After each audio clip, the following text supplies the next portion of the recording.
அல்லாஹ் அவனும் அல்லாஹ் மட்டும் தனிமையாக இருப்பார்கள். இரண்டு நபர்களுக்கு பின்னால் துணி தொங்கிக் கொண்டிருக்கும். அல்லாஹ்வுக்கு முன்னால் அந்த அடியான் தலையை தொங்கவிட்டவனாக நிற்பான். அல்லாஹ் அவனுடைய பட்டோலைகளை படித்து காமிப்பான். அடியானே, இந்த இடத்தில் இந்த தவறை செய்யவில்லையா? அடியானே, இப்படிப்பட்ட தவறை நீ ஈடுபடவில்லையா? அடியானே, இப்படி எல்லாம் நீ தவறு செய்திருக்கிறாயே என்று அல்லாஹ் அந்த ஒவ்வொரு தவறையும் அவனுக்கு முன்னால் சுட்டி காமிப்பான்.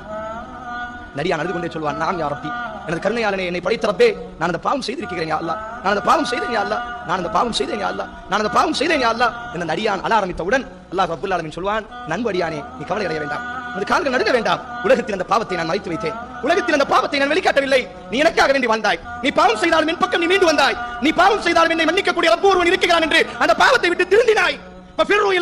என் பக்கம் நீ ஓடி வந்தாய். பாவம் செய்ததற்கு பிறகு பகலிலே பாவம் செய்தால் இரவிலே கரத்தை தூக்கினாய். இரவிலே பாவம் செய்தாய், பகலிலே கண்ணீர் வடித்தாய். இப்பொழுதும் கண்ணீர் வடிக்கிறாய். உலகத்திலும் நான் மறைத்தேன், இன்றைக்கும் நான் மறைக்கிறேன். நீ சொத்தம் அடைந்து கொள், நீ அழ வேண்டாம், நீ கவலை அடைய வேண்டாம். உன்னை நான் துருவி துருவி விசாரிக்க மாட்டேன், உன்னை நான் மன்னித்து விட்டேன். இந்த பாவத்தை யாரிடத்திலும் நான் சொல்ல மாட்டேன். உனக்கும் எனக்கு மட்டும் தான் தெரியும்.